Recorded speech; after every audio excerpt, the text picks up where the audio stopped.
मैं हर पल हर जगह किसी न किसी रूप में जीता हूं। एक बार मैंने सोचा क्यों ना एक मुर्गा की रूप में कुछ पल जीवन जी कर देखूं।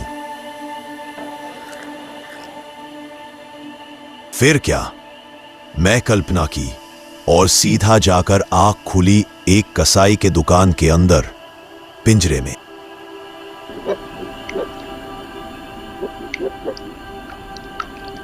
यहां आसपास और भी कई मुर्गियां थीं और उन्हीं में से एक मुर्गा मेरी तरफ घूर रहा था।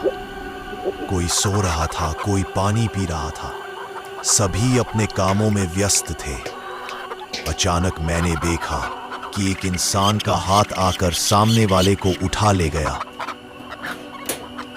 फिर मैंने देखा उसे मारने की तैयारी हो रही थी। मैंने सोचा अब क्या होगा, तभी सुना किसी की मौत की आहट। फिर मैं समझ गया कि किसी भी वक्त मेरा भी समय आने वाला है। मेरी आंखों के सामने उस कसाई ने उसे मारकर कई टुकड़ों में बदल दिया और मैं बेबस देखता रहा। उस कसाई ने एक एक करके सभी को मार रहा था, फिर भी किसी को कोई परवाह नहीं थी। आसपास की सभी मुर्गियां बस यूं ही बैठी थी, किसी इंतजार में। शाम ढलने लगा। पूरा दिन ऐसा ही सिलसिला चलता रहा। कुछ समय बाद कसाई ने दुकान बंद कर दी। फिर चारों तरफ सन्नाटा छा गया। कल सुबह फिर से यही मौत का व्यापार शुरू होगा। लेकिन मुझे तो जीना है एक आजाद पंछी की तरह। मैं चिल्लाकर सभी से कहने लगा, चलो हमें यहां से निकलना होगा, वरना कल सुबह फिर से वही भयानक मौत सबकी होगी। लेकिन कोई फायदा नहीं हुआ। सभी ऐसे बैठे थे जैसे कुछ हुआ ही ना हो।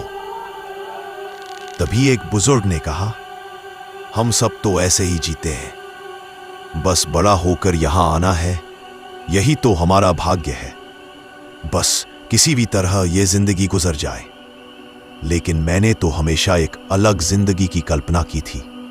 मेरे भाग्य में ऐसी मौत हो ही नहीं सकती। मैं रात भर इस पिंजरे से निकलने की कोशिश करता रहा। बस सुबह होने ही वाली थी। तभी मैंने देखा वो सुबह की पहली किरण और हर दिन की तरह सूर्य देव को जोर से पुकार रही थी। उसी समय वही बुजुर्ग फिर से बोल उठा, ओए ज्यादा मत चिल्ला, नहीं तो बहुत जल्द मारा जाएगा। ऊपर से आज संडे है, देसी मुर्गियां ज्यादा बिकती है। मैं शांत होकर बैठ गया, लेकिन अंदर ही अंदर चीखता रहा, मुझे जीना है किसी भी तरह, बस मुझे जीना है। फिर जिसका डर था वह पल आ ही गया। एक बड़ा सा हाथ आकर मुझे उठा ले गया। मेरा हर पल की नाकाम कोशिश मुझे मौत की तरफ ले जा रही थी। फिर मैंने जान लगाकर एक आखिरी कोशिश की और हवा में उड़कर सीधा दुकान के बाहर आकर गिर पड़ा। तभी मैं दौड़ने लगा, लेकिन वह आखिरी कोशिश भी नाकाम रही। मैं वहीं पड़ा रहा।